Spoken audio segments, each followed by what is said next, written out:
एक अप्रत्याशित और अजीब किस्म की व्यक्ति रहे। वास्तव में सूरज सिंह जी भी उन्हें समझ नहीं पाए थे और वो इस बार महल मालिक की कार्यवाही से बहुत परेशान थे। इससे कोई फर्क नहीं पड़ता कि ये लड़की उन्हें पसंद करती है या नहीं, उसने उनके लिए कुछ भी हानिकारक नहीं किया, और तो और इस लड़की ने उनके दुश्मन को नष्ट करने में मदद की थी। इस कारणवश उन्हें उसके साथ हमेशा अच्छा व्यवहार करना चाहिए था, क्योंकि भले ही वो पति पत्नी नहीं बन सकते थे, फिर भी वो दोस्त तो बने रह सकते थे ना। हालांकि महल मालिक जी हमेशा उससे नफरत ही करते थे, क्योंकि उन्होंने कक्षा में उसकी उपेक्षा की और एक कठिन अभ्यास सत्र लागू करके जानबूझकर उसे सार्वजनिक रूप से शर्मिंदा भी किया। वो एक बहुत ही घटिया किस्म के इंसान थे। वो शिरीन के प्रति बिल्कुल भी उदार नहीं थे, और अब इस लड़की ने उनसे बचने का फैसला किया है। सच है, उसे अपने स्वास्थ्य की खातिर कक्षाएं बदल लेनी चाहिए, परंतु उन्होंने ध्रुव सिंह और सोमती देवी की ओर देखा। शिरीन के पास अपनी कक्षा बदलने का एक उत्कृष्ट कारण है, लेकिन तुम यहाँ क्यों आए हो? सोमती देवी ने तुरंत उत्तर दिया, मैं शिरीन का अनुसरण करना चाहती हूँ। ध्रुव सिंह भी निर्णायक फैसला लेकर आया हुआ था, हम किसी को पीछे नहीं छोड़ रहे। सूरज सिंह जी ने मुंह फेर लिया। कक्षाओं की अदला बदली करना कोई बड़ी बात नहीं थी, जब तक कि दोनों कक्षा के शिक्षक अपनी वापसी और नामांकन पर सहमत हो। शिक्षक श्यामलाल प्रथम श्रेणी की कक्षा के शिक्षक थे, जबकि शिक्षक हीरा सिंह द्वितीय श्रेणी की कक्षा के शिक्षक थे। हालांकि वो दोनों छात्रों के चयन में बेहद सख्त थे, लेकिन उन्होंने अपने छात्रों को किसी भी चीज से ज्यादा प्राथमिकता दी। हालांकि शिरीन मेज पर रखे सबसे स्वादिष्ट व्यंजन जैसी थी, क्योंकि हर शिक्षक उसे अपनी कक्षा में खींचने के लिए कभी हार नहीं मानता था। विडंबना ये थी कि शिक्षक हीरा सिंह निश्चित रूप से उसे आने देना चाहेंगे, लेकिन शिक्षक श्यामलाल उसे जाने देने के लिए सहमत नहीं होंगे। वो खुद को मारने से भी बदतर था, और तो और शिरीन अपने साथ बाकी दोनों सहपाठियों को भी ले जाना चाहती थी। ये संभवतः शिक्षक श्यामलाल को पागल बना देगा। हालांकि सूरज सिंह जी के पास छात्रों की अदला बदली करने का अधिकार था, लेकिन ये एक तरह का बड़ा कदम था जो शिक्षक श्यामलाल को परेशान कर सकता था। एक ऐसी हरकत जो पूरे स्कूल प्रबंधन में अराजकता पैदा कर सकती थी। इसीलिए सूरज सिंह जी ने सावधानी पूर्वक विचार करने के बाद शिरीन को दो विकल्प दिए। एक, सोमती देवी और शिरीन को दूसरी कक्षा में जाने का अवसर दिया जा सकता है अगर ध्रुव सिंह प्रथम श्रेणी में रहता है तो। दूसरा विकल्प, तीनों प्रथम श्रेणी में रह सकते हैं और किसी भी प्रकार की अदला बदली की अनुमति नहीं मिलेगी। सूरज सिंह जी अपने रुख पर बहुत दृढ़ थे और ऐसा लग रहा था कि वो बातचीत के लिए अब कोई जगह देना नहीं चाहते थे। अंत में ध्रुव सिंह शिरीन के लिए समझौता करने के लिए तैयार हो गया। दोनों दूसरी कक्षा में जा सकते थे और वो खुद प्रथम श्रेणी की कक्षा में रहेगा, इसीलिए सूरज सिंह जी सौदे के लिए सहमत हो गए। हालांकि उनकी अदला बदली करना आसान काम नहीं था और कुछ और समन्वय वाले कार्य किए जाने थे। सूरज सिंह जी ने शिरीन से कहा कि वो 2 दिन और प्रतीक्षा करे ताकि वो व्यवस्था कर सके। सूरज सिंह जी के कमरे के बाहर आते ही शिरीन ने राहत की सांस ली। हाँ, आखिरकार उसे फिर से आज़ादी मिलने वाली थी। वो अपना ध्यान अपनी युद्ध कला तकनीक पर केंद्रित करना चाहती थी। वो केवल 15 साल की थी और ये सीखने का अच्छा समय होता है। उसे और किसी चीज की परवाह नहीं थी, क्योंकि सूरज सिंह जी को समन्वय के लिए कुछ समय चाहिए था। इसीलिए व्यवस्था के पूर्ण होने से पहले दूसरों के सामने इसका खुलासा करना उचित नहीं होगा। इस प्रकार उसने उन दोनों को भी इसे गुप्त रखने की सलाह दी। सोमती देवी तब तक ठीक रहती थी जब तक वो शिरीन से चिपकी रहती थी। हालांकि ध्रुव सिंह बहुत उदास था, क्योंकि वो उनसे जुड़ा हुआ था, लेकिन उन्हें उनके भविष्य के लिए उन्हें जाने देना पड़ रहा था। शिरीन ने भी जुड़ाव महसूस किया। आखिरकार वो इतने लंबे समय तक एक दूसरे के साथ ही रहे थे। शायद इसके बाद उन्हें क्रमशः अपनी टोली में भी सुधार करने की आवश्यकता होगी। हालांकि शिरीन इसके बारे में चिंतित नहीं थी, क्योंकि वो निश्चित रूप से उत्कृष्टता प्राप्त कर सकता था, चाहे उसका साथी कोई भी हो।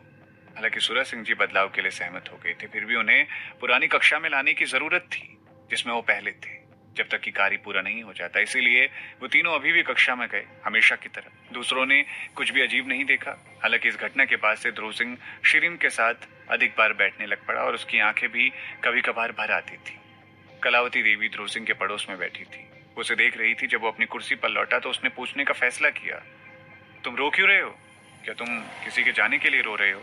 ध्रुव सिंह उसे पसंद नहीं करता था और उसने बहुत बेरहमी से जवाब दिया, तुम्हें इससे क्या मतलब? कलावती देवी हंसी, तुम्हें लगता है कि मैं बहुत वेली हूँ? फिर उसने शिरीन की ओर देखा, लेकिन उसके चेहरे पर भाव कोई अजीब नहीं था।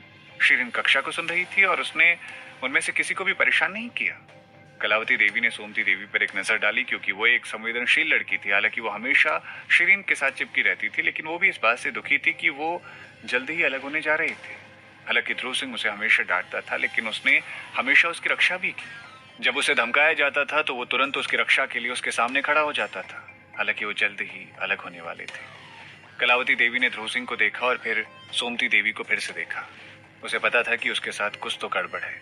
सोमती देवी भोली थी और शायद ही अपने रहस्य को छिपा सकती थी, इसीलिए कलावती देवी ने उससे कुछ जानकारी एकत्र करने के बारे में सोचा। कक्षा के अंत में उसने सोमती देवी को बात करने के लिए बुलाया क्योंकि वो उससे कुछ जानकारी प्राप्त करना चाहती थी।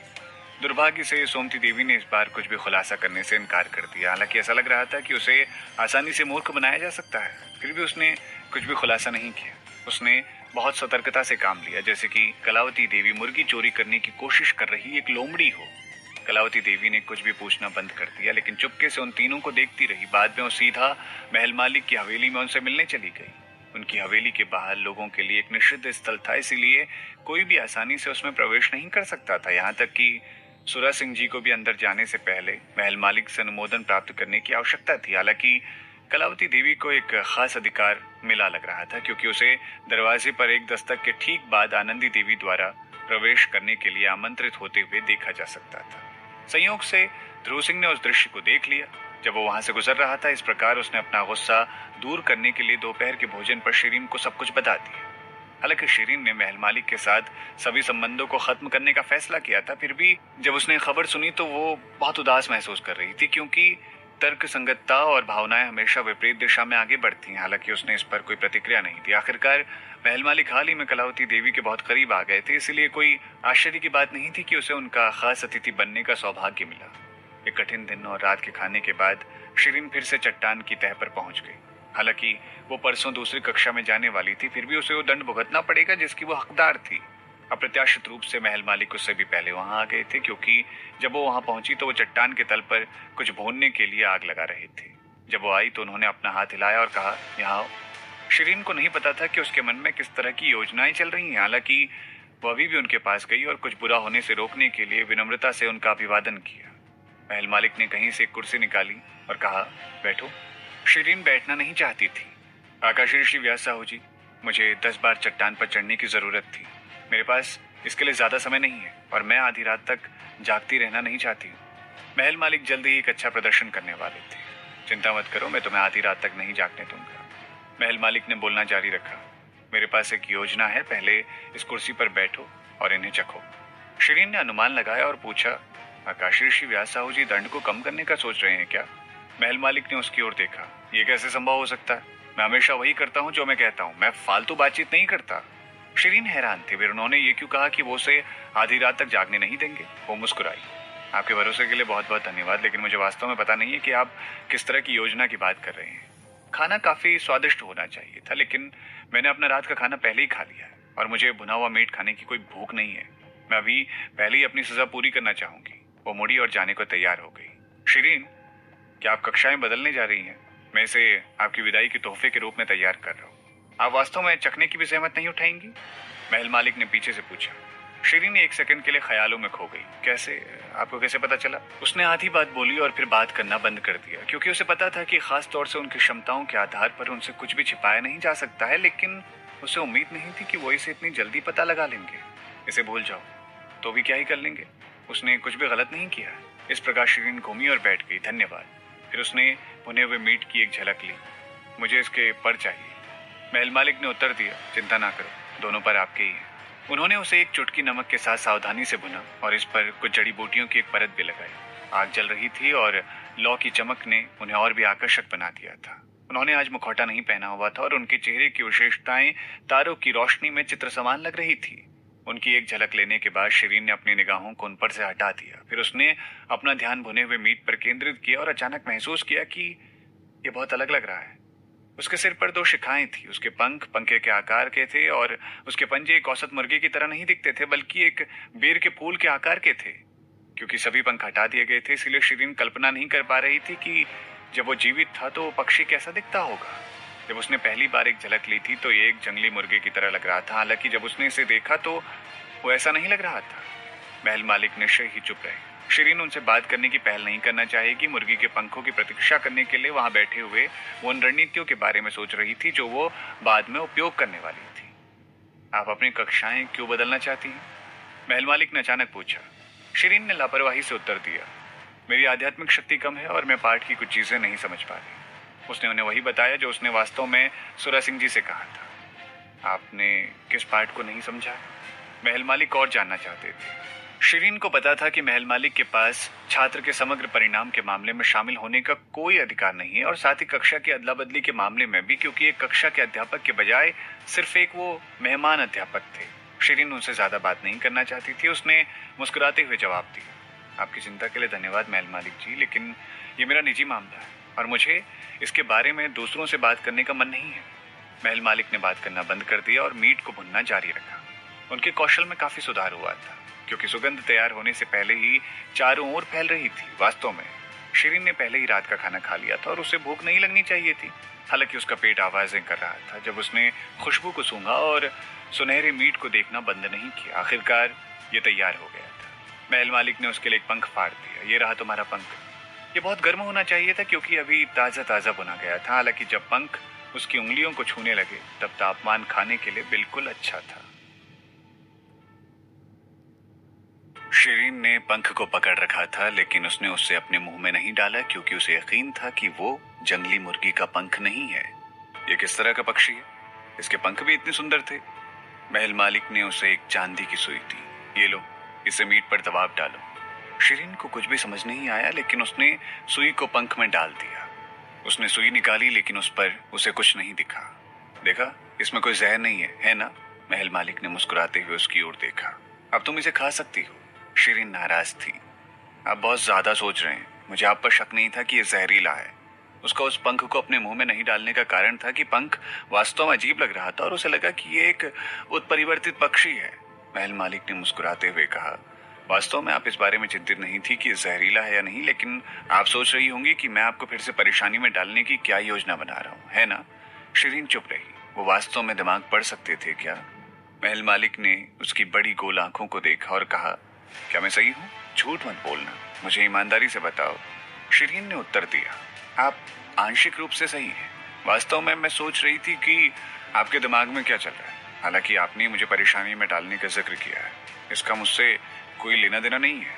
वास्तव में सोच रही थी कि उनका इरादा क्या है, क्योंकि वो ऐसा अभिनय कर रहे थे जैसे वो उसे थप्पड़ मारकर तोहफा दे रहे हैं। हालांकि उसने उनकी उस रणनीति को नहीं समझा। महल मालिक ने आह भरी, पहले एक निवाला तो लो, मैं तुम्हें बाद में बताऊंगा। मुझे डर है कि मेरे कहने के बाद तुम्हें खाने का मन नहीं करेगा। शिरीन ने सतर्क होने के लिए तुरंत अपने शरीर को सीधा किया। वो क्या करने जा रहे थे? वो रुकी। मुझे लगता है कि बेहतर होगा आप मुझे पहले ही बता दें। आपके कहने के बाद मुझे खाने की कोई भूख नहीं रहेगी। महल मालिक ने जोर देकर कहा, आप पहले खा लें। ये अच्छा नहीं होगा अगर ये ठंडा हो गया और इसके पोषक तत्व भी उड़ गए तो।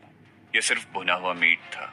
महल मालिक को चिंतित करने के लिए इसमें कितने ही पोषक तत्व हो सकते थे। शिरीन ने अपने हाथ में पकड़े पंख को देखा। ठीक है, वो इसे खा लेगी। उससे पहले एक छोटा सा निवाला उसने लिया और वो दंग रह गई। मांस हलवे की तरह चिकना था और इसमें बांस के पत्तों की खुशबू बहुत ज्यादा आ रही थी। उसका मुंह इस अच्छी सुगंध से भर चुका था और ये उसके गले से नीचे तक उसके फेफड़ों तक फिसल गया था। वो शानदार था। उसने इतना स्वादिष्ट भुना हुआ मीट कभी नहीं खाया होगा। शिरीन ने कुछ ही मिनटों में सारा मांस खत्म कर दिया।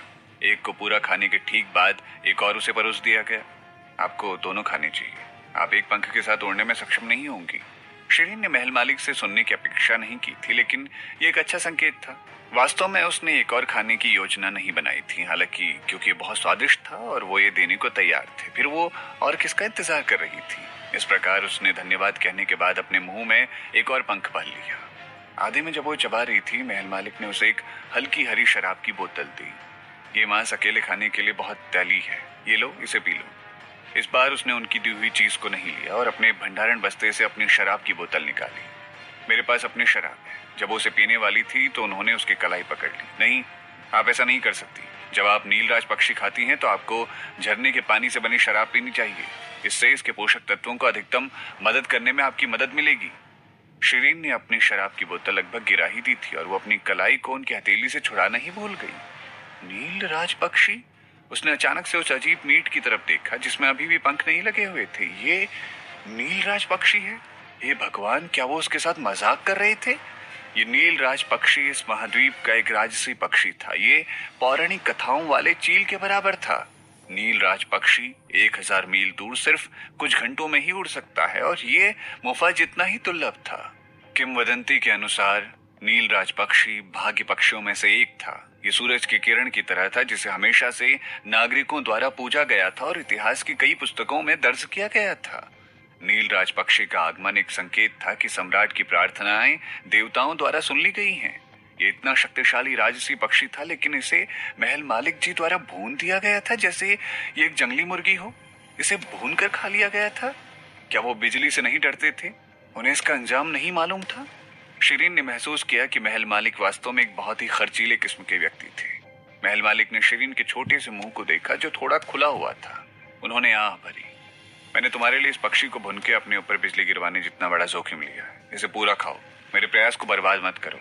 फिर उन्होंने अपनी शराब की बोतल उसके हाथ में रख दी। अपने आप को शांत करने के लिए इसे थोड़ा सा पी लो। शिरीन ने अपने हाथ में रखी शराब की बोतल को देखा और फिर उस पक्षी के पंख को देखा जिसे उसने लगभग पूरा खा ही लिया था। उसने नीलराज पक्षी को खा लिया था। क्या उसे भी सजा मिलेगी? ठीक उसी समय जब उसने ये सब सोचा, एक तेज गड़गड़ाहट के साथ आकाश में बिजली चमक उठी। शिरीन ने अवचेतन रूप से अपने शरीर को सिकोड़ लिया। क्या ये सब सच था? उसने सर उठाया और आसमान की ओर देखा। उसे पता नहीं था कि कब आसमान में इतने बादल छा गए और उन्होंने चांद और तारों की रोशनी को ढक दिया। बादलों में बिजली की कुछ चमकें एक दूसरे का पीछा कर रही थी। थरथराहट से आसमान कांप रहा था। आकाश की तरफ से बिजली गिरी। शिरीन कुर्सी से कूदकर खड़ी हो गई और फिर अचानक महल मालिक के बगल में हरे पत्थर पर बिजली गिरती हुई दिखी। हरा पत्थर फट गया और राख में बदल गया। बहुत जल्दी एक और बिजली दोबारा से आकाश की तरफ से नीचे की ओर आती दिखी, लेकिन इस बार उसका लक्ष्य महल मालिक का सर था। शिरीन चौंक गई और टेलीपोर्टेशन द्वारा उन्हें दूर ले जाने के लिए अवचेतन रूप से दौड़ी। वो कुछ 100 मीटर दूर भागने में सफल रही और जलती हुई लौ पर बिजली गिरी। बहुत सारी चिंगारी भड़क उठी। इसने लगभग पूरे आसमान को लाल कर दिया। गड़गड़ाहट बहुत तेज थी और शिरीन के कानों में यह अभी भी गूंज रही थी। हालांकि वो इस समय उन चीजों पर बहुत अधिक ध्यान नहीं दे सकती थी, क्योंकि गरज और बिजली से बचना इस वक्त अधिक महत्वपूर्ण था। इस प्रकार उसने महल मालिक को कमर से पकड़ लिया और फिर से टेलीपोर्ट किया। शिरीन को भूगोल और परिदृश्य का अध्ययन करना पसंद था। वो जहां भी जाती थी उसे अपनी रणनीतियों को योजना के तहत बनाना पसंद था। इसीलिए वो उन जगहों में लगभग सभी परिवेशों से परिचित थी जहां वो पहले गई थी। चट्टान के नीचे पेड़ों की संख्या कितनी है वो जानती थी। वो ये भी जानती थी कि किस जगह पर कितने सांप छिपे हुए हैं। बेशक उसने एक गुफा भी देखी थी जो कई पौधों से ढकी हुई थी। इस प्रकार बिजली से बचने का पहला विकल्प गुफा में टेलीपोर्ट करना था। गुफा अंदर से काफी गहरी थी। उसने गुफा में जाने के बाद 20 मीटर से अधिक दूर तक टेलीपोर्ट किया, क्योंकि वो चिंतित थी कि वो बिजली गुफा में भी उनका पीछा करेगी। उसने अपना ध्यान इधर उधर भटकने नहीं दिया, क्योंकि वो फिर से बाहर देखने के बाद ये देखने के लिए रुकी कि क्या बिजली उनका पीछा कर रही है या नहीं। वो इतनी दूर गुफा में छिपी थी, शायद वो उनका पीछा नहीं कर पाएगी जब तक कि वो गुफा से बाहर नहीं आ जाते हैं। वो सही थी। गरज और बिजली ने उनका पीछा नहीं किया, बल्कि गुफा के बाहर ही आवाजें आती रही। शिरीन ने सुनने के लिए अपने कान दीवार से जोड़ दिए और जब उसने पुष्टि की कि वो उनका पीछा नहीं कर रहा है तो उसने चैन की सांस ली। जाने मन, तुम गड़गड़ाहट से डरती हो ना? महल मालिक ने ठीक उसके कान के पास जाकर ये सवाल पूछा। शिरीन का शरीर सख्त हो गया, क्योंकि अब उसे एहसास हुआ था कि महल मालिक अभी भी उसकी बाहों में एक बड़ी गुड़िया की तरह जकड़े हुए हैं। उसने जल्दी से उन्हें जाने दिया और कुछ कदम पीछे चली गई। गुफा का दूर का सिरा विशाल नहीं था, इसीलिए वो लगभग गिर ही गई और गुफा की दीवार से टकरा गई। सौभाग्य से महल मालिक ने उससे कहीं ज्यादा तेजी से हरकत की, क्योंकि वो शिरीन के पीछे खड़े हो गए थे। शिरीन नीचे गिरने की बजाय उनकी बाहों में गिर गई। उन्होंने उसकी कमर पकड़ ली। देखो, तुम इतने लापरवाह क्यों हो? शिरीन चुप रही। एक अच्छी खुशबू ने तुरंत शिरीन के नथुनों को भर दिया और उसने अपने दिल में थोड़ी उदासी महसूस की। एक गर्म भाप अचानक उसकी नाक पर चढ़ गई और वो एक पल के लिए उदास हो गई। उसने एक गहरी लंबी सांस ली और ठंडे स्वर में कहा, मुझे जाने दो। महल मालिक ने उसके हाथों को जाने नहीं दिया, उल्टा उसे और भी कसकर गले लगा लिया। उनकी गर्म सांसें धीरे से उसके गाल पर लगी और उन्होंने कर्कश आवाज में कहा, शिरीन, अब और इनकार मत करो। मुझे पता है कि तुम मुझे पसंद करती हो। शिरीन सख्त हो गई, लेकिन वो एक सेकंड के बाद फिर से हंस पड़ी। तो क्या? उसने फिर एक गहरी सांस ली और गंभीर स्वर में कहा, महल मालिक, मेरे हाथों को जाने दो। आखिरकार उसने उन्हें जी जी कहकर बूढ़ों की तरह संबोधित नहीं किया। महल मालिक ने भी उसके साथ मजाक करना बंद कर दिया और आह भरते हुए कहा, शिरीन, मुझे लगता है कि हमें बात करने की जरूरत है। वास्तव में वो उनसे बात नहीं करना चाहती थी और अब उन्हें क्या ही बात करनी चाहिए। वो इतने अप्रत्याशित और अजीब थे। जब उनका मन खराब होता था तो वो बेहद मतलबी हो जाते थे, लेकिन जब वो भावुक होते थे तो वो बहुत ख्याल रखने वाले भी बन जाते थे। उन्होंने पहले ही उसे छोड़ दिया था और उससे बदला लेने का अवसर भी ढूंढा, लेकिन अब वो अचानक उसे एक दावत की पेशकश कर रहे थे और उससे बात करना चाहते थे। उसने अपने होठों को हिलाया। महल मालिक, आप मुझसे क्या चाहते हो? क्या आप मुझे इतना कठिन समय देने के बाद भी मुझे मनाने की कोशिश करना चाहते हो? वास्तव में मैं आपसे बात नहीं करना चाहती और मुझे नहीं लगता कि हमारे बीच में कुछ भी ऐसा है जिसके बारे में हमें बात करनी चाहिए। जब उसने लगभग अपनी बात को समाप्त कर दिया था तो उसकी जीभ अपने आप रुक गई। फिर उसने खुद को शांत करने के लिए एक लंबी सांस ली।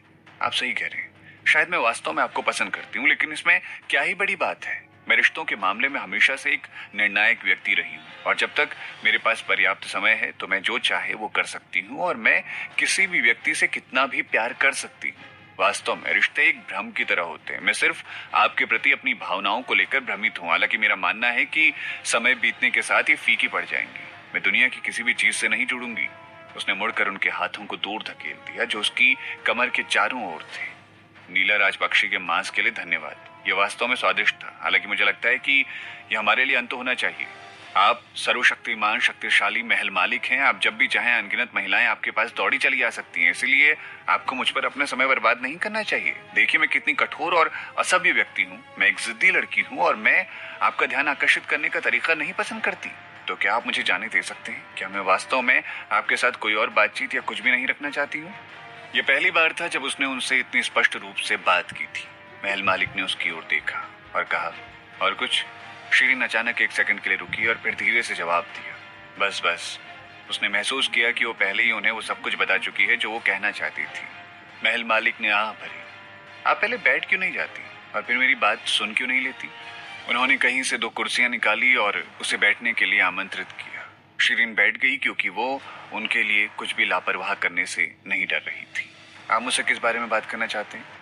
क्योंकि उन्होंने बात करने पर जोर दिया, इसीलिए उन्होंने हर चीज के बारे में खुलकर बात करनी चाहिए थी और अपने अपने तरीके से अलग हो जाना चाहिए था। वो अब उनके साथ कोई भी अस्पष्ट संबंध नहीं रखना चाहती थी क्योंकि इससे उनकी पढ़ाई भी प्रभावित हो रही थी और वो बहुत बार विचलित हो जाती थी। महल मालिक ने उसे फिर से शराब की बोतल दी। नीला राज पक्षी खाने के बाद आपको इस शराब के 3 घूंट को पीना चाहिए। यह आपकी संभावित प्रतिभा को उत्तेजित करने और आपकी आध्यात्मिक शक्ति को बढ़ाने में मदद कर सकता है। शिरीन हैरान थी।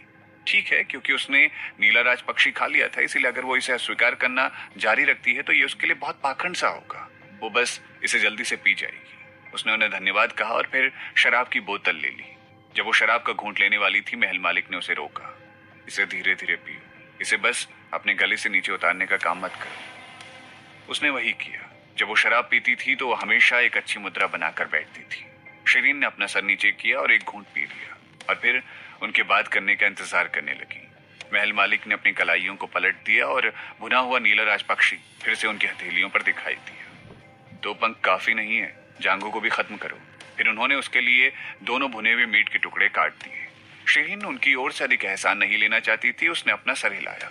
ये पक्षी बहुत मूल्यवान है, कृपया इसे अपने पास रखें। महल मालिक मुस्कुराए और उसे जबरदस्ती न खिलाने का फैसला किया। उन्होंने दोनों सुनहरी जांघों को उनके सामने मेज पर रख दिया। उन्होंने भुने हुए पक्षी के अन्य भागों को खा लिया। जब वो खा रहे थे तब भी वो सुंदर और आकर्षक लग रहे थे। शिरीन के पास वास्तव में उनसे कहने के लिए कुछ भी नहीं था। शिरीन मदद नहीं कर सकी और उनसे धीरे धीरे खाते हुए देखकर आग्रह किया, मुझे लगा था कि आपको मुझसे कुछ कहना है। महल मालिक ने उसके होठों पर एक उंगली रखी और बोला, जब आप खाते हैं और सोते हैं तो बात मत करा कीजिए। शिरीन दंग रह गई। उसने जवाब दिया, मुझे लगता है कि आप इस नियम को केवल मुझ पर लागू कर रहे हो, किसी और पर तो नहीं। उसने सचमुच कलावती देवी को नाश्ते पर उनसे बातें करते हुए देखा था। महल मालिक ने उसकी ओर देखा। तुम्हारा मतलब कल के नाश्ते के दौरान कलावती देवी और मेरे बीच बातचीत हुई है?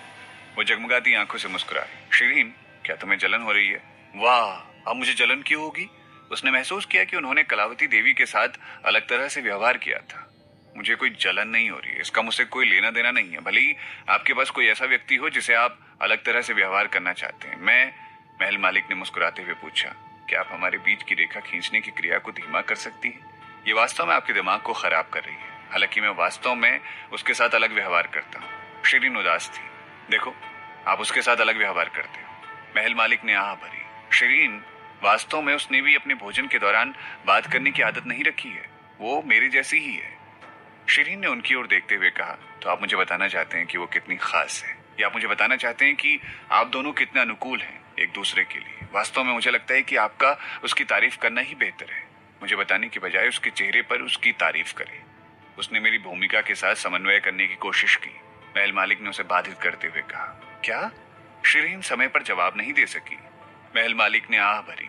वास्तव में उसने मेरे सामने अपना प्यार कबूल कर लिया था, लेकिन मैंने उसे अस्वीकार कर दिया। वो जानती थी कि वो आपके प्रति मेरी भावनाओं से प्रभावित थी, इसीलिए वो मेरी मदद करने को तैयार हो गई। वो वास्तव में भोजन पर बात करना पसंद नहीं करती, लेकिन उसे नाटक के लिए सहायक भूमिका के रूप में मुझसे बात करने के लिए कुछ खोजना पड़ा। शिरीन का दिल तेजी से धड़क रहा था, क्योंकि वो उन्हें समझ रही थी। वो एक त्वरित विचारक थी और उसने बहुत जल्दी जानकारी प्राप्त कर ली। तो वो आपकी जासूस है, और उसने आपसे कहा था कि मैं अपनी कक्षा बदलना चाहती हूँ। महल मालिक ने अपने होठ फड़फड़ाए और आह भरी। उसने स्वेच्छा से मेरे लिए आपकी जासूसी की, और मैंने उससे उल्लेख किया कि उसे मुझे आपके बारे में सब कुछ बताना होगा। शिरीन परेशान थी। उसने जानकारी की व्याख्या करने के बाद उन्हें फिर से क्रोधित नजरों से देखा। मुझे विश्वास नहीं हो रहा है कि आपने मुझ पर नजर रखने के लिए कक्षा में एक जासूस रखा है। आपने मेरे सामने भी नाटक किया। क्या आप मुझे चुनौती देने की कोशिश कर रहे हैं? आपको क्या हो रखा है? अगर मैं वास्तव में तुम्हें पसंद करती हूँ तो मैं तुम्हें पसंद करूंगी, और अगर मैं तुम्हें पसंद नहीं करती हूँ तो मैं तुम्हें पसंद नहीं करूंगी। आप इन नाटकों को रचकर मुझे अपने आप से और भी तेजी से दूर भेज देंगे, और मुझे वास्तव में विश्वास नहीं हो रहा है कि आप मेरे साथ ऐसा करेंगे। क्या आप मुझे चिढ़ाने या मेरा अपमान करने की कोशिश कर रहे हैं? आप मुझे क्या समझते हैं? मैं वास्तव में माफी चाहता हूँ। महल मालिक ने अचानक माफी मांगी। शिरीन ने उम्मीद नहीं की थी कि इतना शक्तिशाली व्यक्ति उससे माफी मांगेगा। वो एक सेकंड के लिए स्तब्ध रह गई। महल मालिक ने उस पक्षी को देखा जिसे उसने खाना लगभग समाप्त कर दिया था, और फिर आह भरी। शिरीन, मेरे पास शून्य अनुभव है। शिरीन के दिल की धड़कन तेज हो गई। क्या? महल मालिक ने फिर से आह भरी। ये वास्तव में पहली बार है जब मैं किसी को इतना पसंद करने लगा हूं, लेकिन मुझे वास्तव में नहीं पता है कि क्या करना है, क्योंकि आपने मुझे कभी भी दूर करना बंद नहीं किया। पुष्पित दास ने मेरे लिए कई प्रेम कहानियां एकत्र की थी, और मैंने उनमें से कई पढ़ी। हालांकि उन जोड़ों ने पहली नजर में एक दूसरे को पसंद कर लिया था, इसीलिए उन्होंने बहुत जल्दी शादी कर ली। भले ही उनके बीच कुछ कठिन परिस्थितियां पैदा हुई हों, लेकिन युक्त जोड़े के बीच आंतरिक संघर्ष की बजाय ज्यादातर बाहरी कारक थे। ये पूरी तरह से अलग थे हमारी समस्या से, और मैं इससे कुछ भी सीख नहीं सका। मैं वास्तव में दुखी हूँ। वह अभी भी भुने गए नीलराज पक्षी को देख रहे थे। वो उदास और कमजोर लग रहे थे। मुझे नहीं पता कि मैं तुम्हें गंभीरता से कैसे देख सकता हूँ। मैं हार नहीं मान सकता, और मैं हार नहीं मानना चाहता, क्योंकि मैं जानता हूँ कि आप पहले से ही मुझे पसंद करती हैं। हालांकि मैं तुम्हारे दिल का अनुसरण करने के लिए मुझे नहीं पता कि मैं और क्या कर सकता हूँ। मेरा दिल वास्तव में टूट गया था जब आपने मुझे नजरअंदाज कर दिया था और मेरे बजाय बड़े मौर्य संत जी के साथ समय बिताने का आनंद लिया। मैं आपको अपने करीब लाना चाहता था। मैं बड़े मौर्य संत जी और आपको अलग करना चाहता था, लेकिन मैं आपको मजबूर नहीं कर सकता। शिरीन ने उन्हें बाधित किया। मैं आपको पसंद नहीं करती थी। क्या उसने इसे इतना स्पष्ट कर दिया था? नहीं तो वो कैसे जान सकते थे कि वो उन्हें पसंद करती है? महल मालिक ने उसकी ओर देखा और गंभीर स्वर में कहा, तुम मुझे पसंद करती हो, मुझे पता है। शिरीन हैरान थी। वो वास्तव में उन्हें पसंद करती थी। शिरीन को उनका वर्णन करने के लिए उपयुक्त शब्द नहीं मिल रहे थे।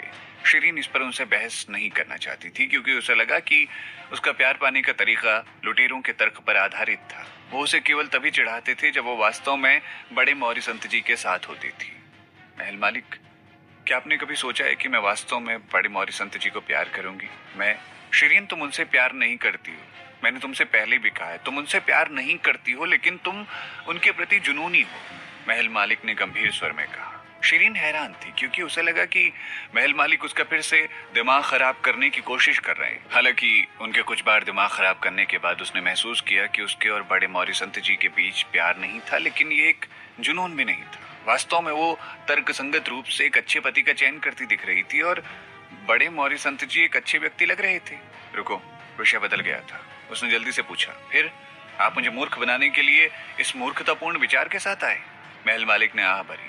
पुष्पित दास ने मुझे प्रस्ताव दिया था। वो रिश्तों के मामले में विशेषज्ञ हुआ करता था, और उसे हमेशा अपनी मनचाही लड़कियां मिल जाती थी, इसीलिए मुझे उससे सलाह लेने के लिए अपना अभिमान भी छोड़ना पड़ा।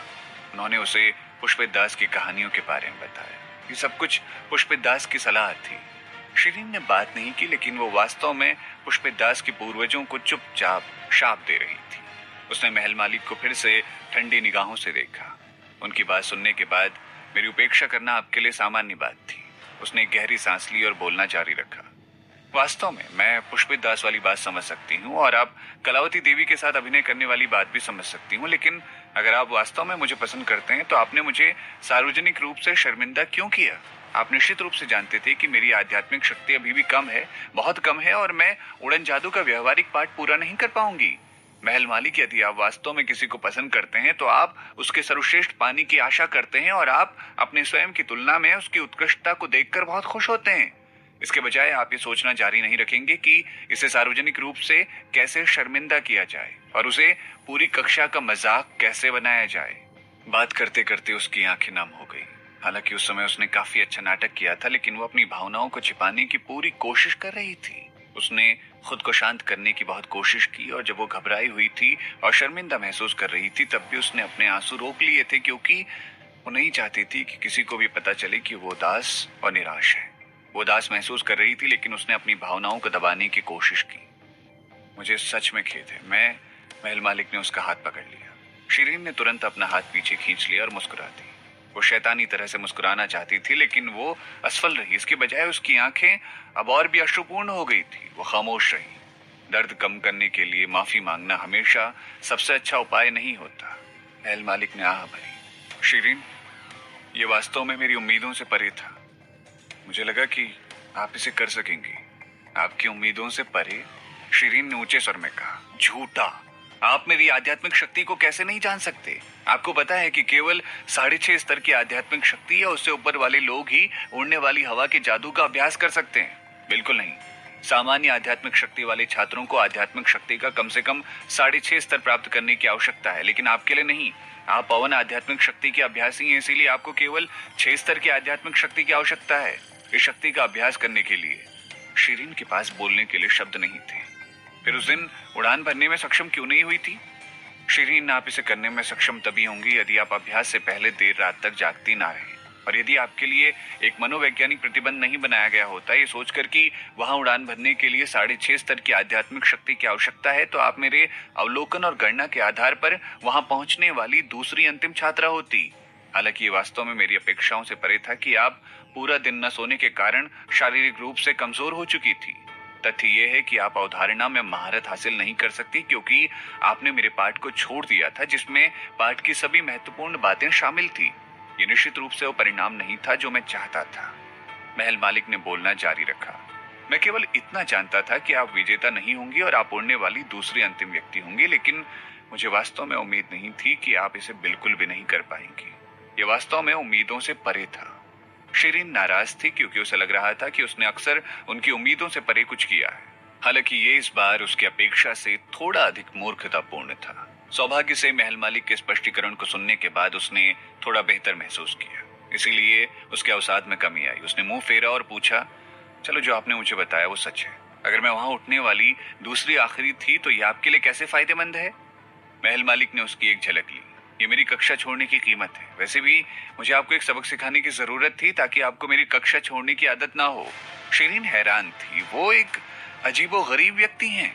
फिर उसने अपनी ठुड्डी हिलाई और शराब का एक और घूंट लिया। हालांकि शराब से अच्छी गंध आ रही थी, लेकिन ये थोड़ी गर्म थी क्योंकि उसे लगा जैसे कि उसका गला जल रहा हो। इस प्रकार उसने पक्षी की जांग को भी खा लिया। महल मालिक ने उसके हाथ से शराब की बोतल छीन ली। व्यवहारिक पाठ का एक और उद्देश्य है, क्या आप जानना चाहती हैं? शिरीन ने उनकी ओर देखा। किस तरह का उद्देश्य? महल मालिक ने धीरे से शराब की एक घूंट ली और फिर उसका तैली मुंह पोंछने के लिए एक रुमाल निकाला। उसने उनके कार्यों पर ध्यान नहीं दिया क्योंकि वो उस उद्देश्य पर ध्यान केंद्रित करना चाहती थी जिसका उन्होंने पहले उल्लेख किया था। महल मालिक ने कहा, मेरी गणना के आधार पर आपका परिणाम काफी निराशाजनक होगा और आप निश्चित रूप से इससे खुश नहीं होंगी। इस प्रकार आपको अभ्यास में अधिक प्रयास करना चाहिए और मेरी कक्षा को छोड़ना बंद कर देना चाहिए। इसके अलावा मेरे पास एक अच्छा बहाना है सभी पाठों को संशोधित करने में आपकी मदद करने को। महल मालिक के पास उस समय एक अच्छी योजना थी। उन्होंने संवादों को भी अच्छी तरह से तैयार किया हुआ था ताकि वो उसका इस्तेमाल उससे समझौता करने के लिए कर सके। नतीजतन उन्हें उसके साथ अकेले समय बिताने का अवसर मिल जाएगा। हालांकि परिवर्तन हमेशा उनकी योजना के क्रियान्वयन से पहले आते गए। शिरीन वास्तव में उस दिन बिल्कुल भी नहीं उड़ सकी और तब तक बहुत शर्मिंदा होती रही जब तक कि वो उन पर गुस्से से पागल नहीं हो गई। वो उनसे बचने के लिए दूसरी कक्षा में जाना चाहती थी। शिरीन एक चतुर व्यक्ति थी। उनकी योजना सुनने के बाद उसे उनका उद्देश्य समझ आ गया। वो हैरान थी, लेकिन वो उनके विचारों द्वारा छुआ हुआ भी महसूस कर रही थी। वो वास्तव में एक शरारती व्यक्ति थी। महल मालिक जी के पास मनचाही लड़की पाने का एक बहुत ही अच्छा तरीका था। शिरीन वास्तव में नहीं जानती थी कि उनके व्यवहार को कैसे आंकना चाहिए। उसे उनकी आलोचना करनी चाहिए या तारीफ। वो रुकी और फिर आगे बोली, मैं अब आपकी कक्षाएं नहीं छोड़ूंगी, क्योंकि मैं दूसरी कक्षा में जाने के बाद अब आपकी कक्षा में शामिल ही नहीं होंगी। महल मालिक ने मुस्कुराते हुए कहा, कोई बात नहीं, अगर आप मेरी कक्षा में नहीं आती हैं तो मैं हर महीने आपके घर आकर आपको अभ्यास कराऊंगा। एक बार जो बने शिक्षक वो हमेशा रहे शिक्षक। जब आप इसे शुरू करेंगी तो मैं सुनिश्चित करूंगा कि आप पाठ्यक्रम को पूरा करें। शिरीन फिर से अवाक थी। उसे समझ नहीं आ रहा था कि वो हंसे या रोए।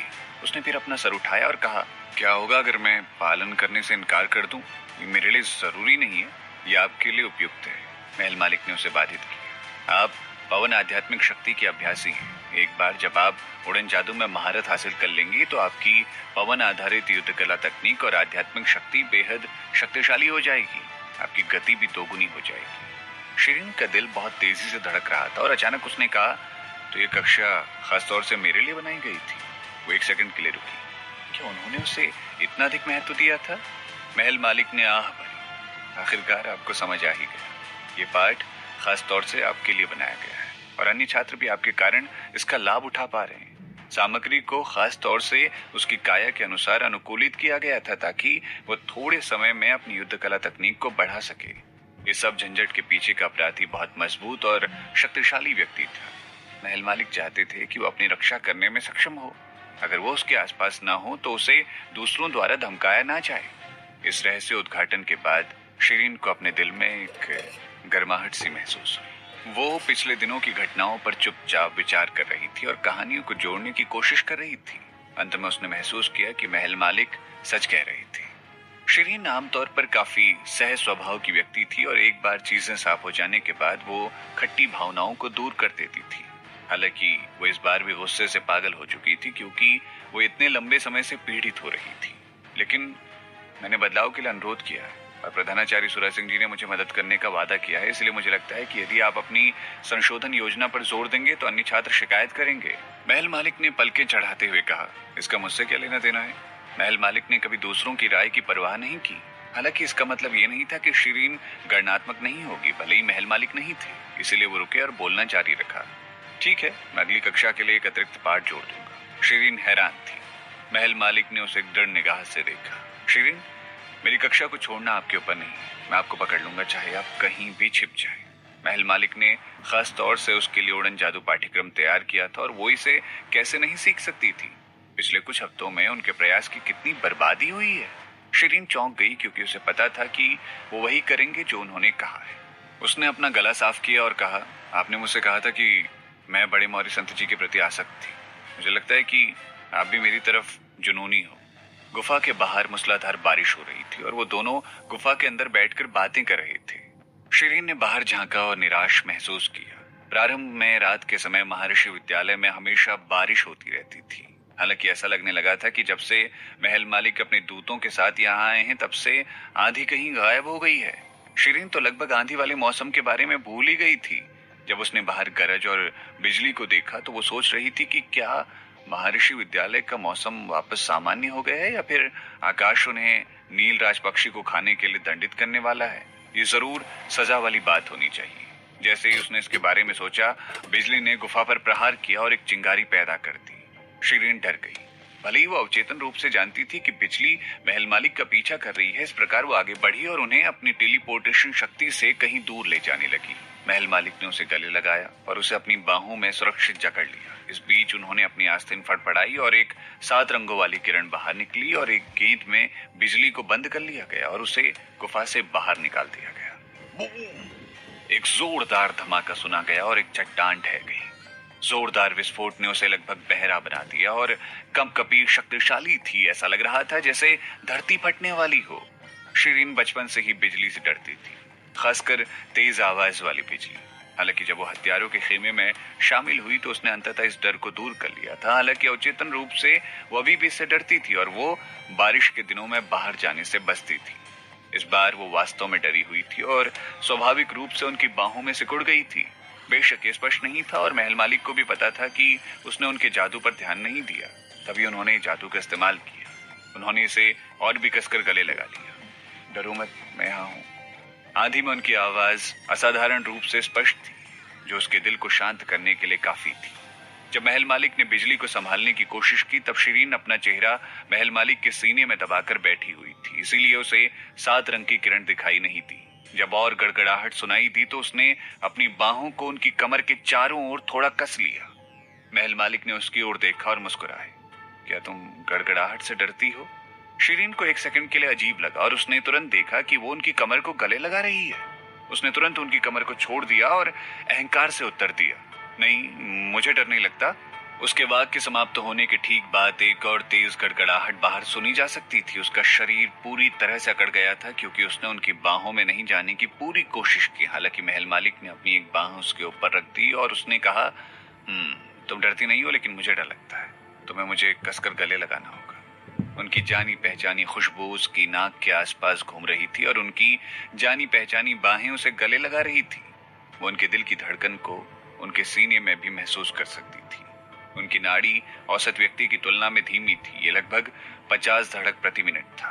हालांकि हर एक धड़क बहुत शक्तिशाली था और ये उसके कान के पास धड़क रहा था। उनके दिल की धड़कन इतनी तेज हो गई थी कि शायद वो उसके दिल में ऊर्जा का संचार कर सके। वो जानती थी कि उनकी बातें झूठ नहीं है, लेकिन क्या वो उनकी बातों पर विश्वास कर सकती थी? आखिर ये झूठ भी तो हो सकती थी। उसने गहरी सांस ली और अपना सर ऊपर उठाया क्योंकि वो उनकी बाहों से बाहर निकलना चाहती थी। जब उसने अपना सर उठाया तो उन्होंने संयोग से अपना सर नीचे कर दिया। इस प्रकार उनके होंठ उसके माथे और फिर उसके गालों को छू गए। उसका दिल तेजी से धड़क रहा था और वो उनसे बचना चाहती थी। हालांकि तब तक बहुत देर हो चुकी थी क्योंकि उनके होंठ उसके गालों के खिलाफ पहले ही दब चुके थे। जबकि शिरीन अभी भी हैरान थी। उसके गाल पकड़ लिए गए थे। कुछ ही देर में उनके होंठ उसके माथे पर पहुंच गए। महल मालिक के होंठ उसके माथे के एक एक इंच को सहलाना बंद नहीं कर पा रहे थे। जिस तरह का उनका स्वभाव था वो चुंबन भी उसी के समान लग रहा था। यह शांत लेकिन प्रभावशाली प्रतीत हो रहा था, जैसे कि समुद्र की धारा जो किसी को भी समुद्र के तल तक खींच सकती। उनके चुंबन एक दवा की तरह थे। ये उसके स्पष्ट दिमाग को तुरंत बेकार कर सकता था और ये उसके दिल को तेज धड़कने पर मजबूर कर सकता था। महल मालिक काफी समय से अपनी भावनाओं को दबा रहे थे। उन्होंने कई दिनों तक उसे खुलेआम अनदेखा किया, लेकिन समय समय पर चुपके से उसका ध्यान भी रखा। उन्हें बहुत सारे आत्मनियंत्रणता के अभ्यास करने पड़े और उन्होंने काफी दर्द सहा और बड़े मौर्य संत जी को अंतरिक्ष में लात नहीं मारी जब उन्होंने उन दोनों को साथ में घूमते हुए देखा।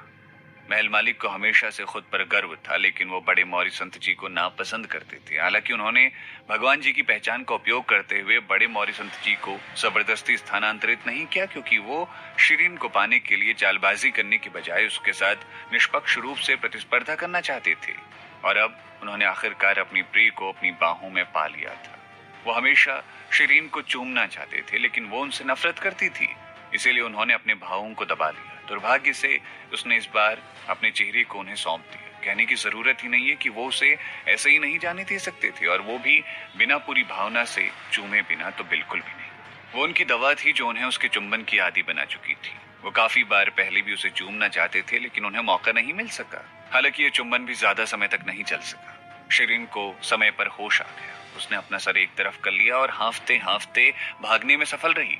उसने जल्दी से उनके होठों पर उंगली रखते हुए कहा, रुको। महल मालिक ने अपनी निगाहें उस पर रखी। वो रुकना नहीं चाहते थे। शिरीन ने उनके आलिंगन से निकलने के लिए संघर्ष किया और गुफा के प्रवेश द्वार पर टेलीपोर्ट किया। बाहर अभी भी तेज बारिश हो रही थी। शिरीन ने बारिश में बाहर जाने की योजना नहीं बनाई थी और निश्चित रूप से इस समय भागना उसकी सामान्य शैली भी नहीं थी। वो सिर्फ इतना चाहती थी कि वो खुद को शांत कर सके, क्योंकि महल मालिक के चुंबन ने उसे भ्रमित कर दिया था। इसीलिए उसे कुछ समय अकेले की जरूरत थी। अप्रत्याशित रूप से बिजली की एक तरंग उस गुफा के प्रवेश द्वार तक पहुंचने में सफल रही। ध्यान से! महल मालिक उसे दूर धकेलने के लिए तेजी से आगे बढ़े। वो उसकी टेलीपोर्टेशन क्षमता से भी ज्यादा तेज थी। ऐसा लग रहा था कि प्रकृति ने उन पर एक जोड़ी आंखें लक्षित कर रखी हो। महल मालिक ने अपनी आंखें मूंद ली और अपनी बाहें घुमा ली। उनके आस्तीन से एक 7 रंग की किरण निकली और गुफा से दूर जाने से पहले प्रकाश को एक गेंद में समाहित कर लिया गया। इस बार शिरीन ने सब देख लिया। उसकी आंखें व्यापक रूप से खुली की खुली रह गई। बिजली की वर्तमान गेंद किसी भी चट्टान पर नहीं लगी, लेकिन आकाश में उड़ गई और बादलों में फट गई। यहाँ एक बहुत बड़ा धमाका हुआ और वो सुनकर ऐसा लगा जैसे आकाश में दरार पड़ने वाली हो। ऐसा प्रतीत हो रहा था कि बादलों को विशाल हाथों की एक जोड़ी द्वारा टुकड़ों में चकनाचूर कर दिया गया हो। बारिश आखिरकार बंद हो गई और चमकते सितारे दोबारा से दिखाई दिए, क्योंकि बादल रसातल में चले गए थे। ये पहली बार था जब शिरीन ने इतना शक्तिशाली जादू देखा था। ये इतना शक्तिशाली था कि आकाश और पृथ्वी को हिलाने के लिए पर्याप्त शक्तिशाली लग रहा था। वो अभी भी स्तब्ध होने के कारण चुप्पी में समाई हुई थी। क्या तुम ठीक हो? महल मालिक ने उसकी आंखों के सामने अपना हाथ लहराया और चिंता में पूछा। शिरीन ने आखिरकार उनकी तरफ देखा। मुझे विश्वास नहीं हो रहा है, आप में इतनी ताकत है। ऐसा लग रहा था कि ये जादू किसी महान मनुष्य के पास होना चाहिए। महल मालिक का दिल डूब गया। उन्होंने अवचेतन रूप से एक ऐसी शक्ति का उपयोग किया था जो केवल प्रभु ही इस्तेमाल कर सकते थे, क्योंकि वो पहले क्रोधित और चिंतित थे। महल मालिक ने इस शक्ति का इस्तेमाल पहले कभी किसी के सामने नहीं किया था, इसीलिए शिरीन शायद इसे पहचान नहीं पाई।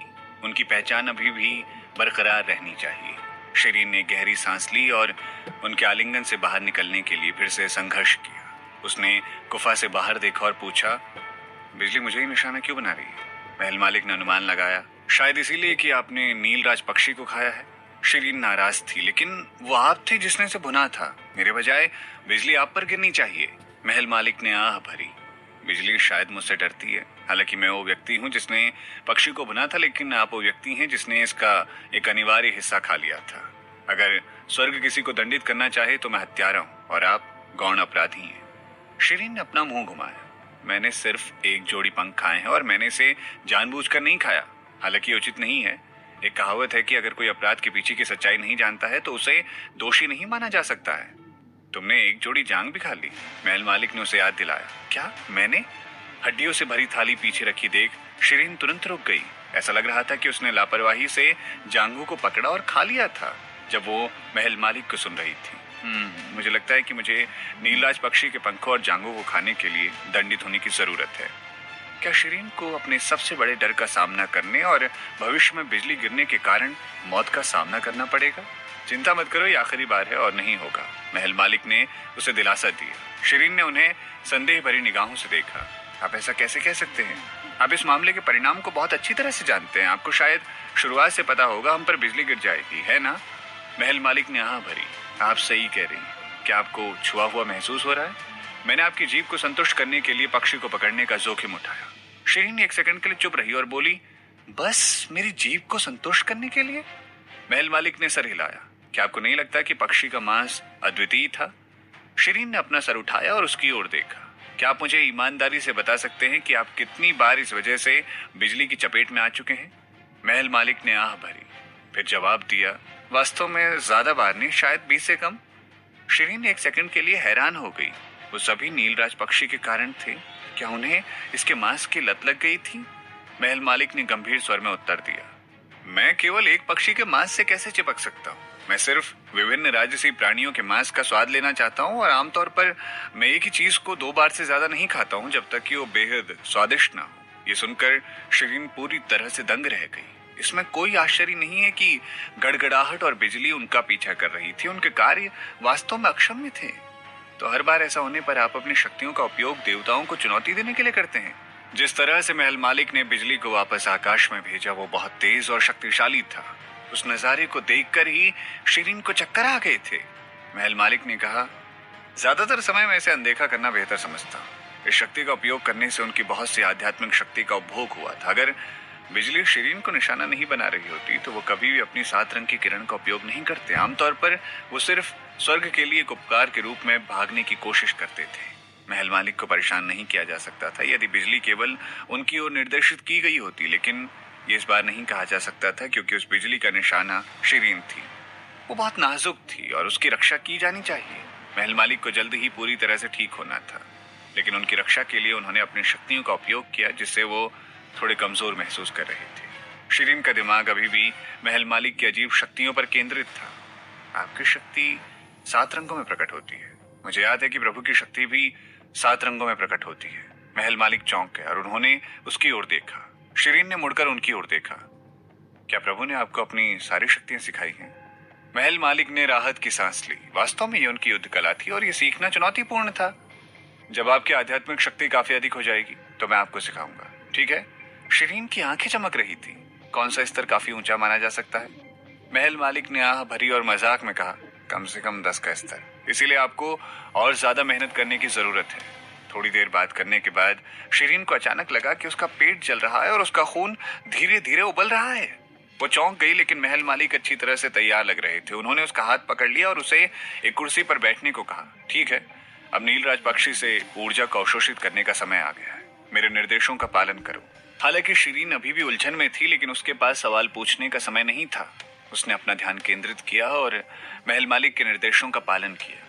समय गुजरता गया। वो अब लगभग 2 घंटे से अभ्यास कर रही थी। जब शिरीन ने अपनी आंखें खोली तो उसने देखा कि उसकी हड्डियां हल्की हो गई और उसका खून उसके शरीर में अच्छी तरह से फैल गया है।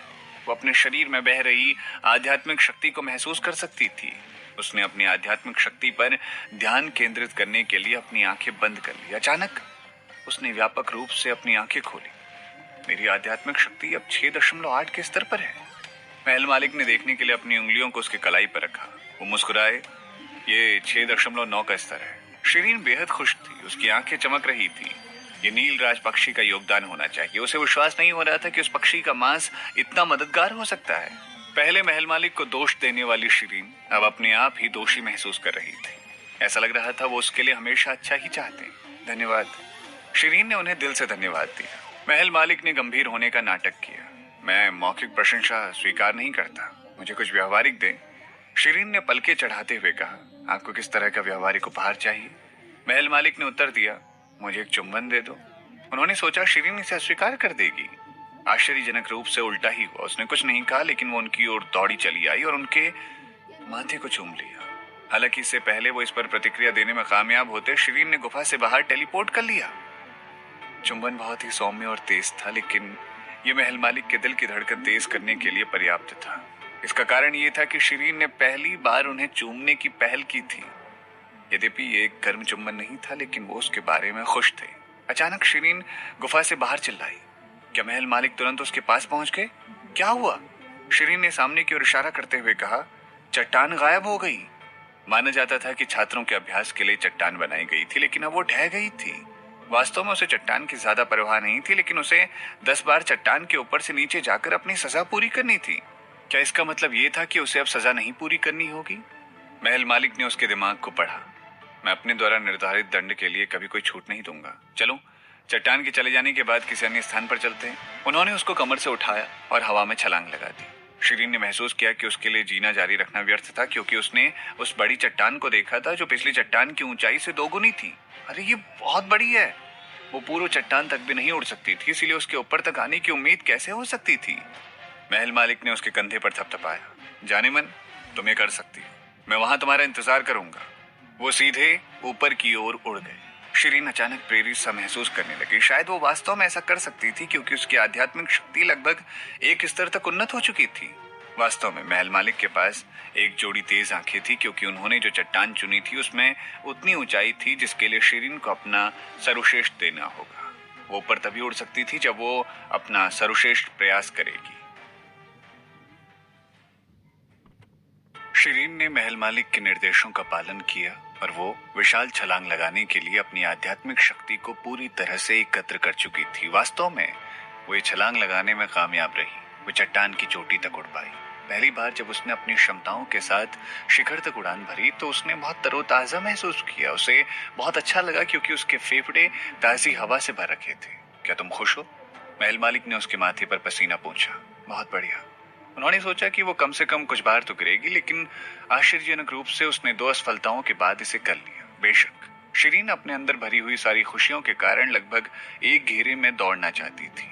शिरीन हमेशा शांत रहती थी और वो बहुत खुश होने के बावजूद केवल एक मुस्कान साझा करती थी। उसने शायद ही अपनी भावनाओं को कभी सार्वजनिक रूप से किसी के सामने प्रकट किया हो। जब वो अकेली होती थी तो वो अपने कमरे में एक बच्चे की तरह उछल कूद करती थी। हालांकि वो वास्तव में अभी इधर उधर कूदना चाहती थी। ऐसा लग रहा था कि महल मालिक ने उससे झूठ नहीं बोला था। वो तब तक चट्टान की चोटी तक छलांग लगा सकती थी जब तक वो कौशल में महारत हासिल कर लेती है। वो केवल अपनी पार्ट को छोड़ने के लिए खुद को दोषी ठहरा सकती थी। महल मालिक ने उसकी ओर मुस्कुराती आंखों से देखा। वो भी मुस्कुराने के अलावा कुछ नहीं कर सकी। क्या अभी तुम्हारे नाचने का मन हो रहा है? हाँ, वास्तव में उसे वास्तव में नृत्य करने की इच्छा हो रही थी। महल मालिक ने अपनी बाजू फटफड़ाई। अचानक कहीं से बीच में एक खंभा खड़ा हो गया। उन्होंने गंभीर स्वर में सुझाव दिया, तुमने कहा था कि तुम्हें कोई बोल नृत्य आता है? शिरीन हैरान थी। महल मालिक ने धीरे से कहा, मुझे याद है कि आपने उल्लेख किया था कि आप बहुत अच्छा नृत्य कर सकती हैं और आप मेरे शरीर के साथ ये वाला नृत्य करना चाहती हैं। मैं तब से उत्सुक था कि ये आप किस तरह से नृत्य के बारे में किस तरह की बातें कर रही थी, क्योंकि मैंने इससे पहले कभी ना देखा है और ना ही सुना है। क्यों ना आप मुझे करके दिखाएं? शिरीन पोल डांस नहीं करना चाहती थी।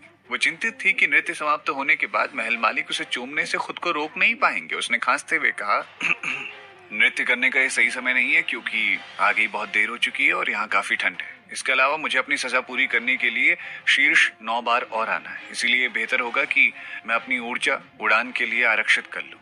वो सीधे नीचे तक उड़ गई। यदि आप अच्छा नृत्य करती हैं तो मैं आपके दंड को आधा कर सकता हूँ। महल मालिक ने चट्टान से नीचे उतरने से पहले उसका हाथ पकड़ लिया। शिरीन ने पलकें चढ़ाते हुए कहा, मैंने सोचा था कि आपने कहा कि आप कभी सजा में छूट नहीं देंगे। अगर आप अच्छा नृत्य करती हैं तो मैं एक अपवाद बना दूंगा। झूठ। उन्होंने अच्छी तरह से उसे कैसे परिभाषित कर लिया था।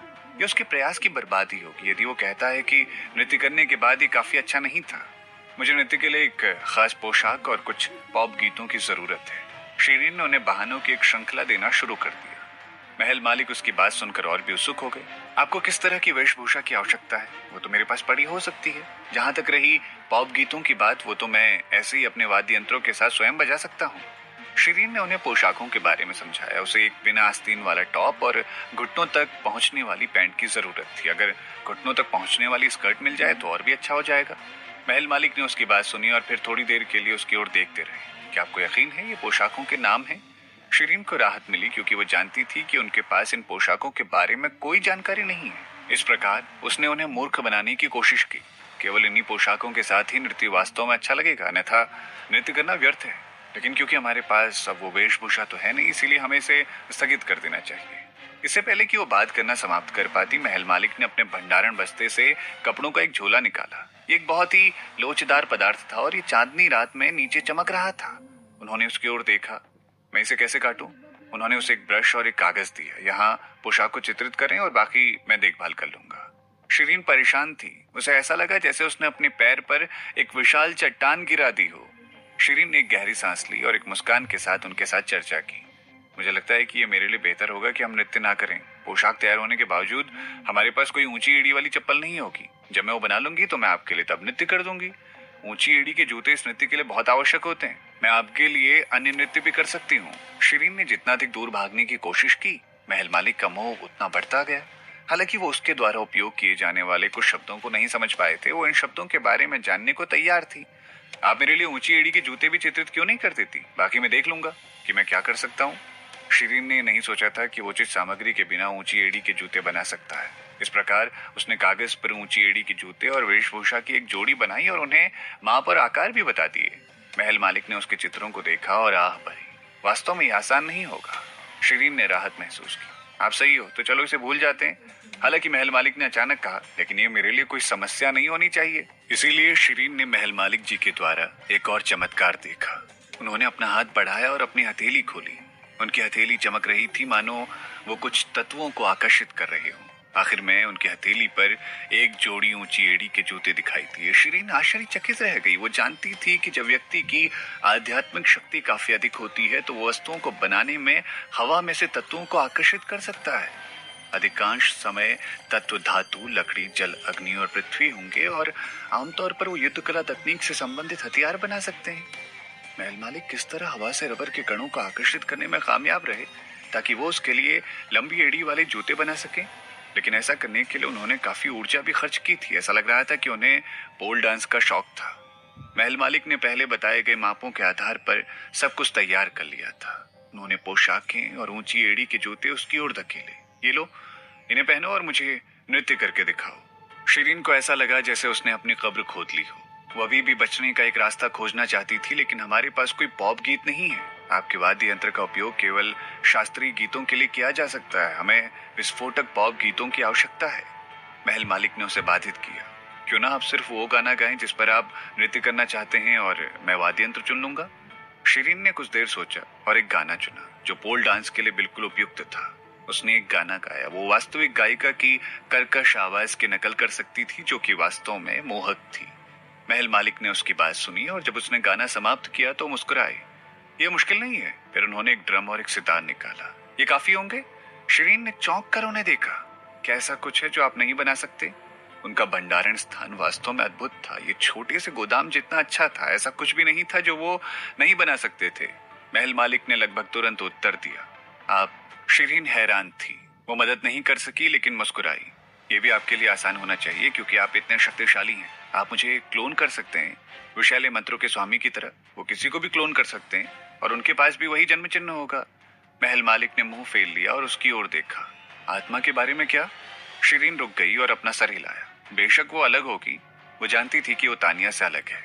महल मालिक ने उत्तर दिया, मुझे एक खोल का क्लोन क्यों बनाना चाहिए? हमारा शरीर सिर्फ एक खोल है। अद्वितीय हिस्सा अंदर की आत्मा है। शिरीन को दिल में गर्माहट महसूस हुई। महल मालिक मीठी बातों में बहुत अच्छे थे। महल मालिक ने उसे कपड़े बदलने का आग्रह किया क्योंकि वो उसके नृत्य को देखने के लिए अब और इंतजार नहीं कर सकते थे। शिरीन ने महसूस किया कि उसने उनसे कुछ फायदों के लिए भी पूछना चाहिए और वो उन्हें बहकाने लगी। ओ हाँ, इस नृत्य को करने के लिए बहुत अधिक ऊर्जा खर्च होती है, इसलिए मुझे लगता है कि मैं नृत्य करने के बाद शायद अब और नहीं उड़ पाऊंगी। महल मालिक इस समय सहज थे। यदि आपके पास वास्तव में बाद में ऊर्जा नहीं बचेगी तो आप बकाया सजा को कल रात तक के लिए स्थगित कर सकती हैं। शिरीन हैरान थी। आप मुझे जाने क्यों नहीं दे सकते? महल मालिक ने स्पष्ट रूप से उत्तर दिया, यह आपसे मिलने का सबसे अच्छा बहाना है। शिरीन ने अपनी पलकों को रगड़ते हुए कहा, तो फिर आप मुझे 100 बार सजा भी दे सकते हैं। महल मालिक खुश थे। ये एक अच्छा विचार है। शिरीन उन्हें लात मारना चाहती थी। उन्होंने शायद पहले कभी किसी लड़की से बात नहीं की थी। उन्हें इस वक्त कुछ और प्यार भरा कहना चाहिए था। महल मालिक ने उसका सर थपथपाया। जल्दी करो वरना सजा दोगुनी हो जाएगी। शिरीन ने उनके हाथ को मारा। वो उनके सर को थपथपाना पसंद करते थे और जब भी वो ऐसा करते थे तो उसे लगता था वो एक छोटी बच्ची है। हालांकि वो अंदर ही अंदर अपने दिल में गर्मजोशी और मधुरता महसूस करती थी। पहली बार उसे इस तरह का एहसास हुआ था। किसी के साथ समय बिताने पर खुशी का एहसास उसे पहले कभी नहीं हुआ था। उन्होंने दोस्तों की तरह बातचीत की लेकिन वो इससे बहुत खुश थी। शिरीन पोल डांस में बहुत अच्छी थी। एक बार जब उसने एक पोल के चारों ओर मंच पर नृत्य करने वाली एक सामाजिक तितली होने का नाटक किया था, तब उसने एक उचित पोशाक पहनी थी लेकिन कई दर्शकों की नाक से खून बहने लग पड़ा था। जब वो कपड़े बदलने के बाद उनके सामने खड़ी हुई तो महल मालिक ने उसे सर से पैर तक और फिर वापस सर की ओर देखा। उनकी आंखें चमक रही थी। शिरीन जानबूझकर झुकी और अपने शरीर को उनके सामने घुमाया, फिर अपने लंबे बालों को पलटा। ये कैसी लग रही है? क्या मैं अच्छी लग रही हूँ? महल मालिक ने एक गहरी सांस ली और अपनी इच्छा को दबाते हुए कहा, तुम अद्भुत लग रही हो। उसका शरीर अब शानदार था।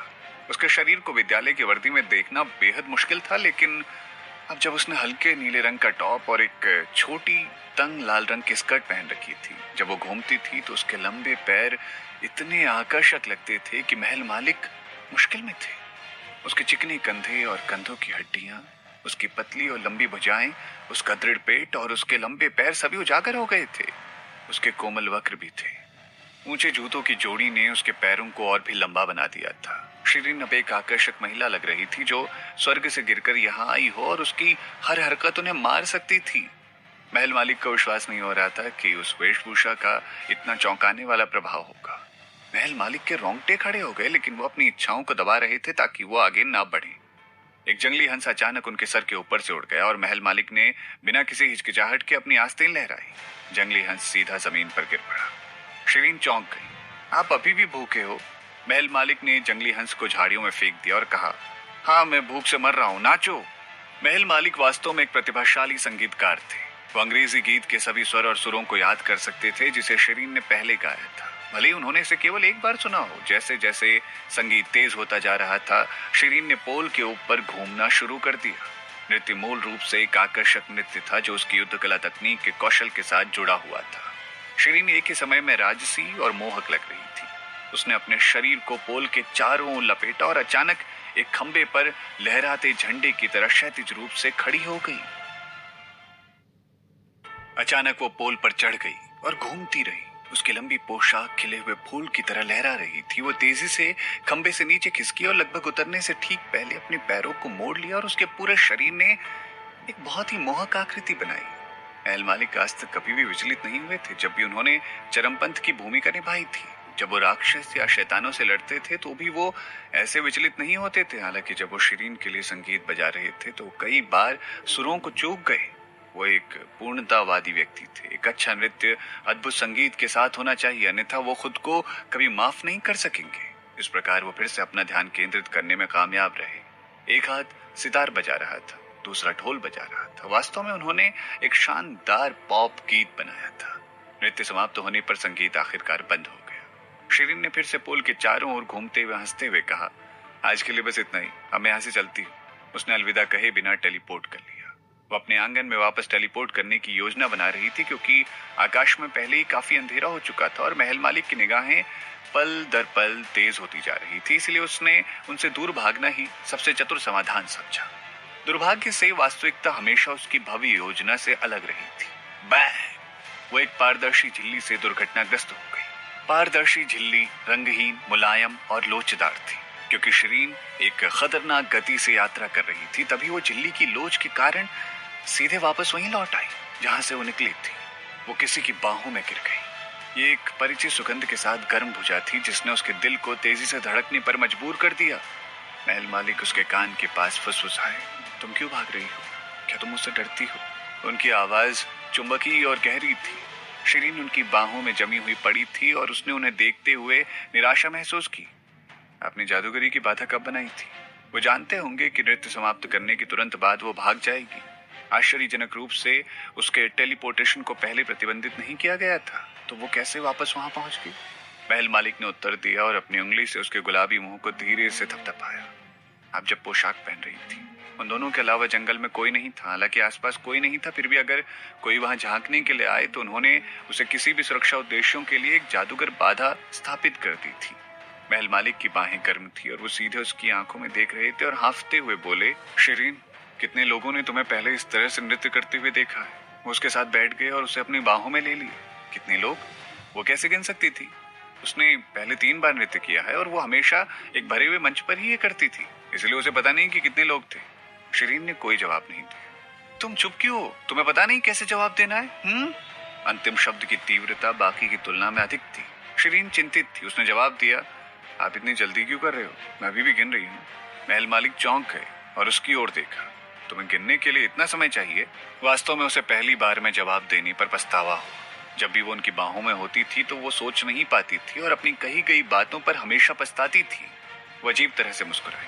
वास्तव में ज्यादा नहीं, लगभग 700-800 लोग शायद। महल मालिक अभी भी उसे गले लगाकर बैठे हुए थे। उनकी एक भुजा उसके सर के चारों ओर थी। उनकी हथेली धीरे से उसके कंधे तक पहुंच गई। दूसरा हाथ उसकी कमर के चारों ओर था, उसकी कमर को सहला रहा था। उसके पहनावे के आकार के कारण इस समय महल मालिक के हाथ और हथेलियां उसके शरीर के उजागर हो रहे हिस्सों को छू रहे थे। वो महसूस कर रही थी कि उनकी हथेलियां जल रही थी। गर्मी इतनी तेज थी कि ये उसकी त्वचा के माध्यम से उसकी हड्डियों में भी फैल रही थी।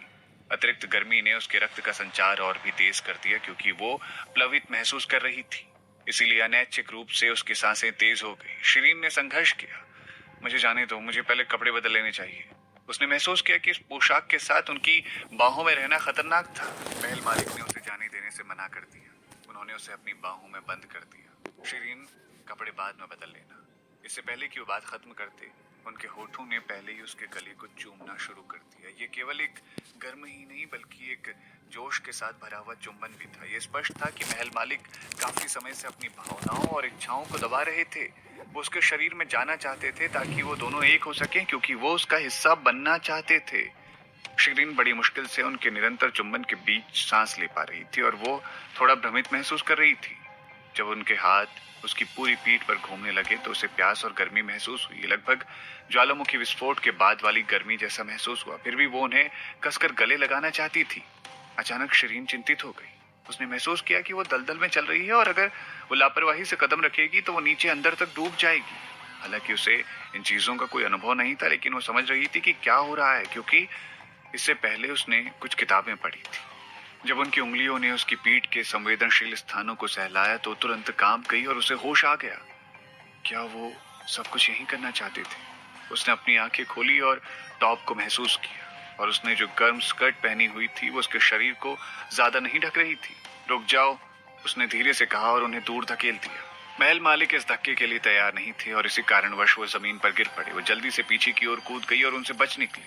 आकाशीय ऋषि व्यास साहू जी, कृपया अपनी जादूगरी बाधा को हटा दीजिए। वास्तव में महल मालिक की वहां उसको चूमने की कोई योजना नहीं थी। वो तो बस वहां अपने बीच की गलतफहमी दूर करने आए थे और तो और वो चिंतित भी थे कि अगर वो बहुत आक्रामक हो जाएंगे तो वो डर जाएगी। हालांकि उन्हें उम्मीद नहीं थी कि वो इस तरह अपना नियंत्रण खो देंगे। उन्होंने एक गहरी सांस ली और अपने आप को शांत किया। पहले अपने कपड़े पहन लो। महल मालिक नहीं चाहते थे कि वो इस तरह टेलीपोर्ट करे, भले ही कोई भी उसके घर जाते वक्त उसका रास्ता अवरुद्ध ना करे। क्या होगा अगर उसने सटीक अनुमान नहीं लगाया और कहीं भीड़ भाड़ वाली जगह पर टेलीपोर्ट कर दिया। महल मालिक को उसके अतीत की परवाह नहीं थी, लेकिन वो केवल इतना चाहते थे कि वो अकेले हो जिसने उसे ऐसे देखा, इस पहनावे में। दूसरों को इसके बारे में सोचना भी नहीं चाहिए। शिरीन ने शांत होने की पूरी कोशिश की और कपड़े बदलने के लिए अपने भंडारण स्थान से एक पोशाक निकाली। मैं कपड़े बदल चुकी हूँ, बाधा को जल्दी से हटाइए। महल मालिक ने आगे बढ़कर उसकी पोशाक को साफ करने में उसकी मदद की। शिरीन तेजी से पीछे हट गई। आप पीछे रहिए, डरो मत, आपकी अनुमति मिले बिना मैं आपका कुछ नहीं करूंगा। महल मालिक ने अपनी पोशाक को ठीक किया और फिर जादूगरी की बाधा को हटा दिया। शिरीन ने तुरंत टेलीपोर्ट किया और गायब हो गई। महल मालिक कुछ देर वहीं खड़े रहे। वो उसे बातचीत करने के लिए, रुकने के लिए कहना चाहते थे, लेकिन वो चिंतित थे कि वो खुद पर नियंत्रण नहीं रख पाएंगे। वो मदद नहीं कर सके और मुस्कुराए क्योंकि उन्होंने उसकी प्रतिक्रिया को याद किया जब वो घबराकर भाग रही थी। वो सिर्फ शर्माता हुआ देखकर हैरान थे, क्योंकि जब वो शर्माती थी तो वो मनमोहक लगती थी। ये उसके सामान्य स्वभाव से काफी अलग था जो वो अन्य लोगों को दिखाया करती थी। उन्होंने धीरे से अपने होठों को छुआ और महसूस किया कि उनके होंठ अभी भी गर्म थे। वो अभी भी उसके कोमल शरीर की सुगंध और कोमलता को महसूस कर सकते थे। उन्होंने अनगिनत तारों के साथ सजे आकाश की ओर धीरे से देखा और हंसे। जब आनंदी देवी घटनास्थल पर पहुंची तो उन्होंने शक्तिशाली महल मालिक को एक बच्चे की तरह हंसते हुए देखा। शिरीन ने यह अनुमान नहीं लगाया था कि वो एक असफल सैनिक की तरह मौके से भाग जाएगी। सब कुछ जो हुआ उसकी उम्मीदों और यहाँ तक कि उसकी कल्पनाओं से परे था, क्योंकि उसने अपने निर्धारित दंड को पूरा करने के बाद महल मालिक के साथ सभी संबंधों को काटने की योजना बनाई थी। लेकिन इन दुर्घटनाओं ने सब कुछ बदल दिया। शिरीन ने खुद के साथ